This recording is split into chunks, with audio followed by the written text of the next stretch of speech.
And these are the ingredients that I'm using to make 3 meals for 2 people and 1 dessert.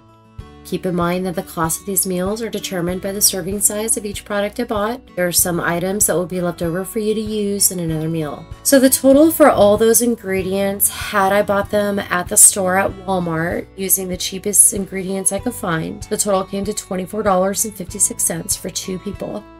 And it came out to $12.28 per person for a 3 meal and a dessert. I didn't buy any of these products, but I'm going to use the equivalent of these products that I already have in hand. This first recipe is a ground beef with rice and gravy and corn on the side.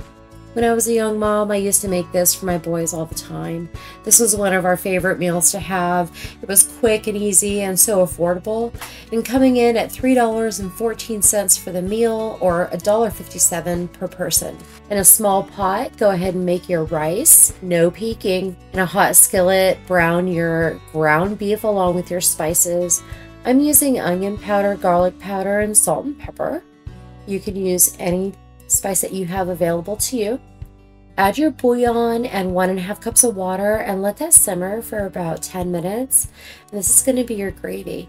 So if you want more gravy, add a little bit more water and adjust your seasonings. And if you want less, reduce the amount of water and again, adjust your seasonings. Warm up the corn in the microwave or on a pot on top of your stove.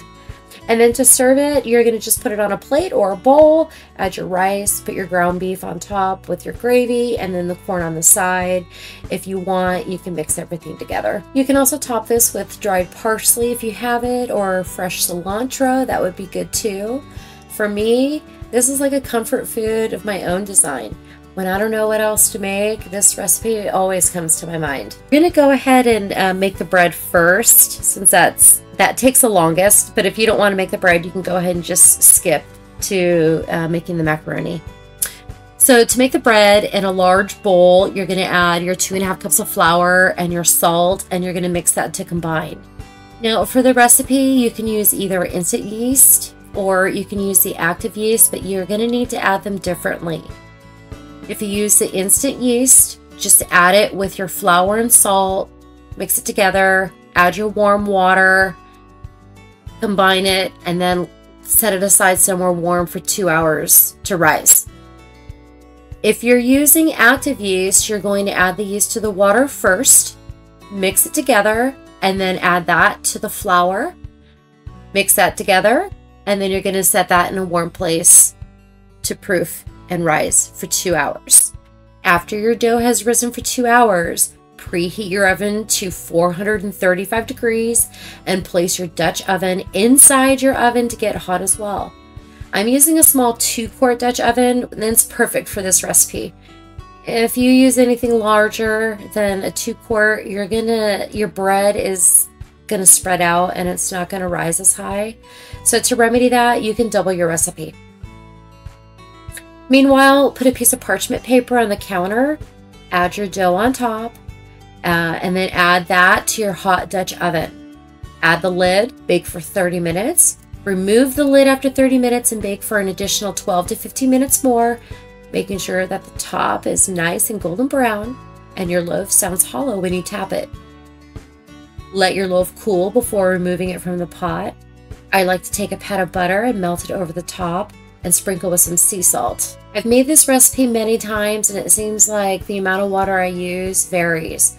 So start with 1.5 cups of water and add more if needed. I've used up to 1 3/4 cups and as little as 1 1/4 cup. So just add your dough slowly, but it is supposed to be shaggy and moist, so don't be scared to add a little bit more if you'd like your bread more moist.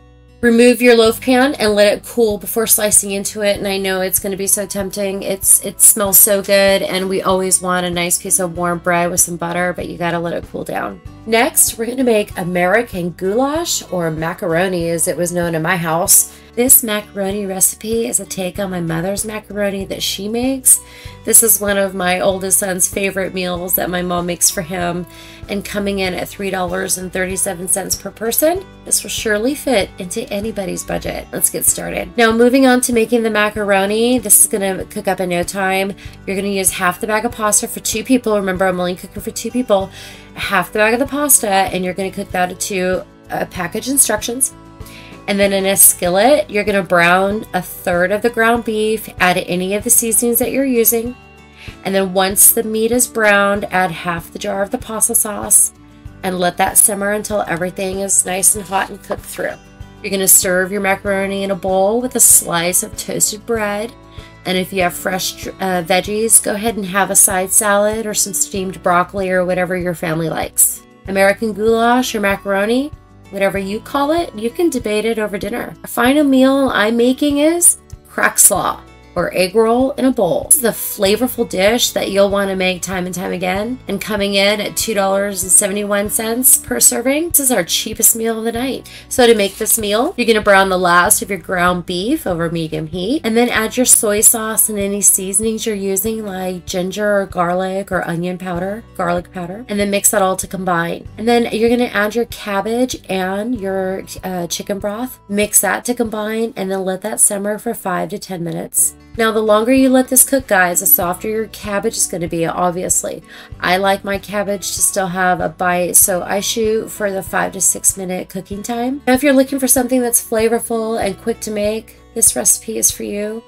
Feel free to customize the recipe to fit your needs of you and your family. Sometimes I like to add diced jalapenos or habaneros, we're extra spicy, or even a handful of shredded carrots, peas, broccoli if you want. I'm serving our crack slaw with the other half of the loaf of bread that we made with the macaroni. So moving on to dessert, I'm making peanut butter cups. This recipe came in at $3.35. We'll make about 12 to 14 cups, costing each cup around 30 cents each. Melt the entire bag of chocolate in the microwave at 30-second intervals, stirring after each 30 seconds. And then go ahead and take out your muffin tin liners and line your muffin tin. Now, once the chocolate is melted, you're going to place 1 to 2 teaspoons of the chocolate on the bottom of the liner using a toothpick to smooth the edges. In another bowl, mix your peanut butter, vanilla, and powdered sugar until well combined. When the chocolate cup bottoms are hard, take them out of the freezer and place a peanut butter disc in the middle and top with warm chocolate. So warm up the chocolate, drizzle it all over the peanut butter, and this will make your top. Now, once the chocolate is all hard, remove the liners and store in a wide mouth mason jar. If you've made it all the way to the end, guys, please hit that like button. Thanks for watching, and I'll see you in my next video. Ciao!